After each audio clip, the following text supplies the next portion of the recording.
Je vous prie d'accueillir sans attendre tout d'abord les producteurs du film, Jennifer Fox, suivi de Gregory Jacob.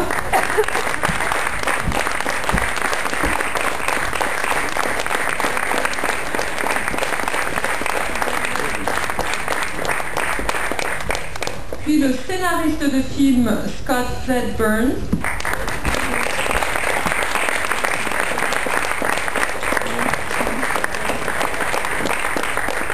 Le réalisateur Steven Soderbergh.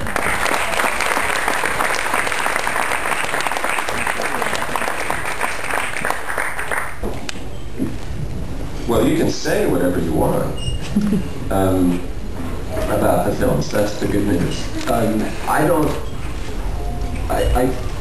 This is a question that comes up a lot, and I think is the result of being on the outside of something and looking in terms of, do I make films for myself or for someone else? Serious films, small films, big films.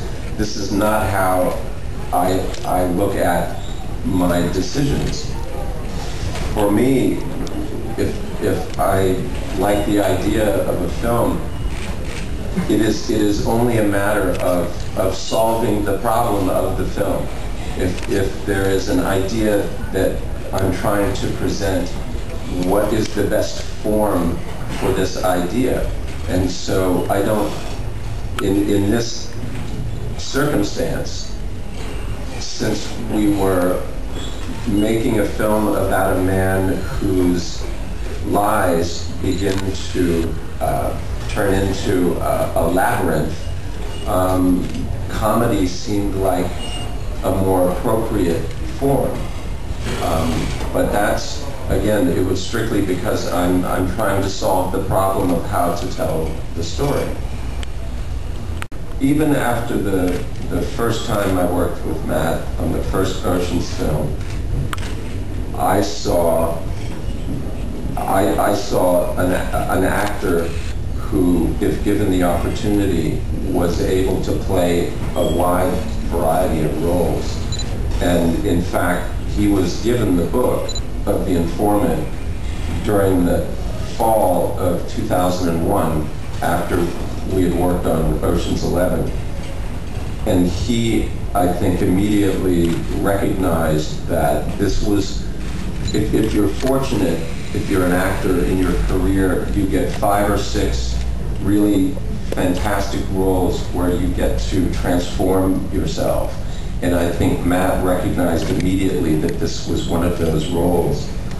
The fact that it took 7 or 8 years to make the film, I think, was a benefit, both for me and for Matt, to think about the film and the performance and make the right decision about how it should be presented.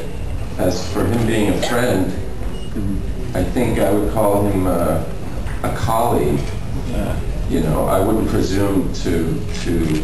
That's a word that I think he uses with real seriousness, and I do as well. So it always sounds bad, I think, when you say that somebody who's famous is your friend. So no, he's not my friend.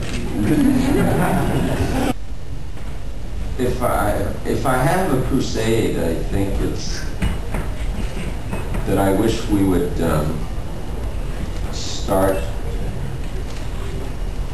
I wish we would stop having laws that are about the fantasy of how people behave and actually represent how people actually are in the world.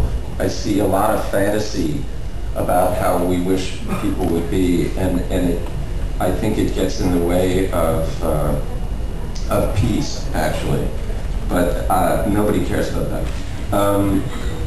George, the reason this has Section 8 on the film is this was actually one of the first projects that we started developing after we started the company. Scott brought the book into Jennifer, and so that's how the project began. And since this is the last Section 8 film, I thought it was important that George's name be on it.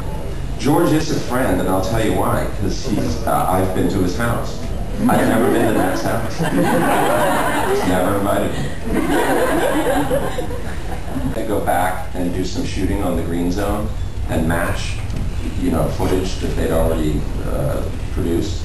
And you see all these weight loss programs. I think casting someone in a film should be a crucial part of anybody's weight loss, because I guess there's no incentive stronger than being in front of a camera to lose weight. So he dropped it like that. It was amazing.